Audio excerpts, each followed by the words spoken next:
Hey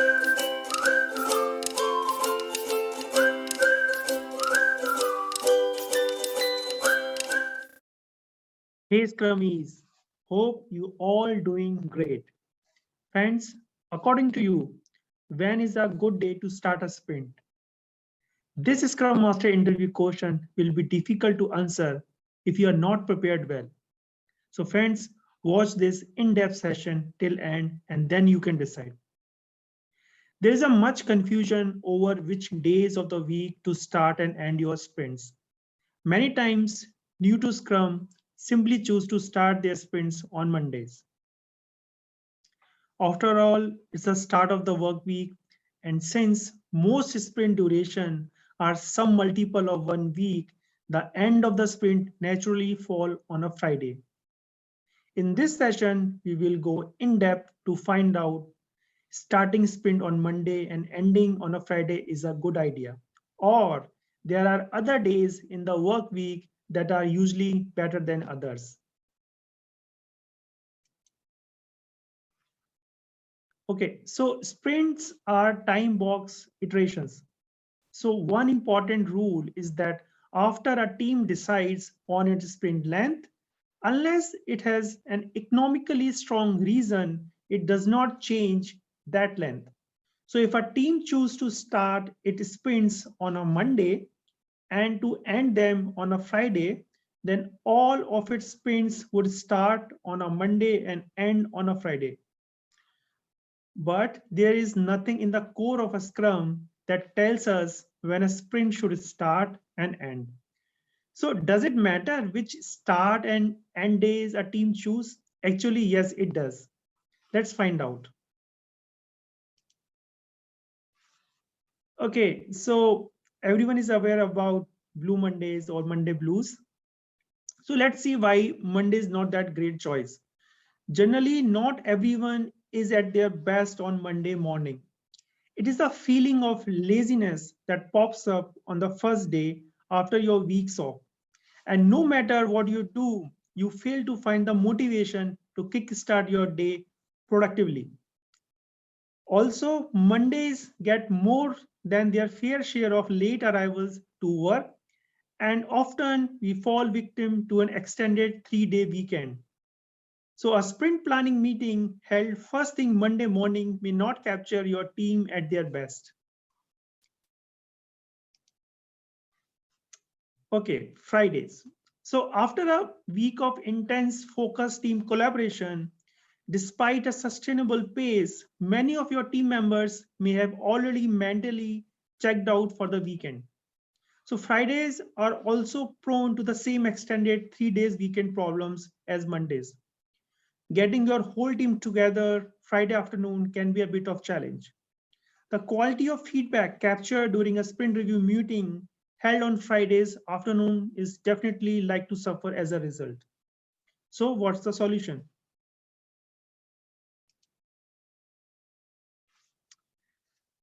Choosing the sprint boundaries. So if our team chooses its sprint boundaries, that is its start and end days, in a way that make conducting one or more of the core Scrum events like sprint planning, sprint review, and sprint retrospective difficult, then team choose its boundaries poorly. Trading off the ability to effectively perform Scrum in order to achieve calendar convenience is a bad trade-off, friends. So basic rule for determining sprint boundaries is to determine important constraints on any of the Scrum activities and use those constraints to decide on sprint boundaries. Let's see how we can do that. Okay, so let's get right to the most important question in determining sprint boundaries. According to you, which of the Scrum event is the hardest to schedule? Take a pause, think about it. Is it sprint planning? Is it sprint review or sprint retrospective? Although the time zone difference among members of the same team can influence the answer to this question, there is generally one event that is harder to schedule than others. Can you guess? Which is it? I believe that the sprint review is usually the hardest to schedule because it involves people outside the Scrum team. A typical sprint review include internal stakeholders and external stakeholders who are not member of the Scrum team. So the other Scrum event that I mentioned involve only members of the Scrum team and therefore can be scheduled at the convenience of the team members, typically without stakeholder influence.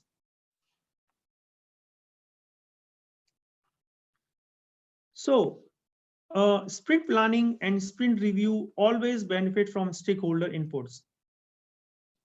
Stakeholders are our key deciding factor over here.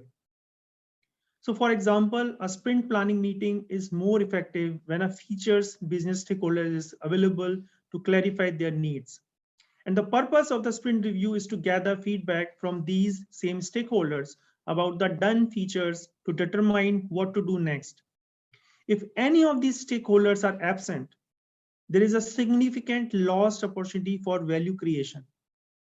Again, if I have to choose between sprint planning and sprint review, I will still go with the sprint review.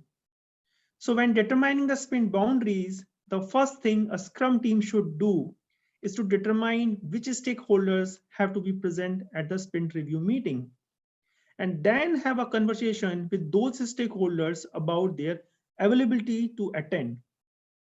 If a team choose a day and time for the sprint review when the stakeholders tend to be unavailable, then of course they won't show up at the most review meetings.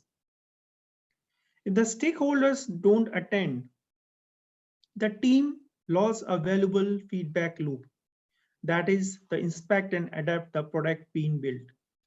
So if the team members choose to end their sprint on Friday, they might learn when they tell the stakeholders the review meeting will be 2 p.m. on Friday afternoon that nobody can attend.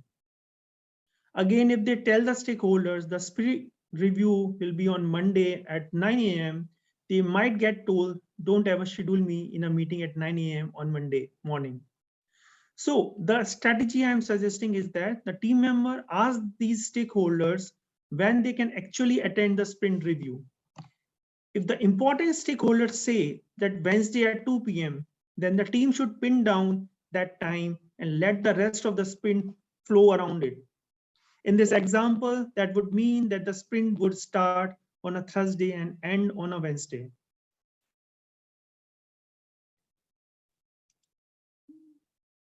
Okay, so there are other influencing factors. So there can be other constraints that influence a proper sprint boundary.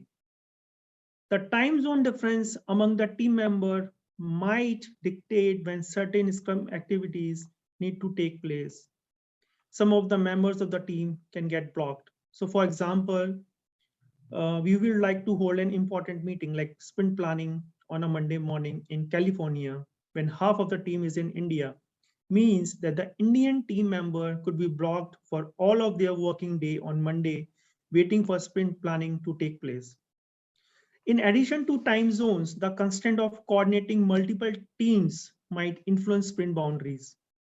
So as a thumb rule, most organizations that have multiple teams working collaboratively on the same development efforts tend to align the sprint boundaries of the teams, meaning that the multiple teams are start and end their sprint on the same days. So this particular desire to synchronize the effort of these teams could introduce constraint on a specific day's sprint should start or end. Okay, let's think about the middle path. So scheduling the sprint planning and sprint review meeting in the middle of the week may create the opportunity to hold all these meetings in one day.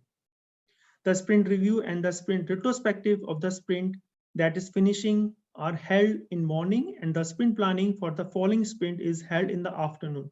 Yes, I know it's a busy day, but the focus is just to sprint worth of work. So the potential payoff of this one day investment is big. Collaboration is essential to value creation using Scrum that we all know. So starting and ending your sprint midway is an easy way to boost collaboration by facilitating and enabling optimal stakeholders and Scrum teams participation in the Scrum meeting that begins and ends the sprint.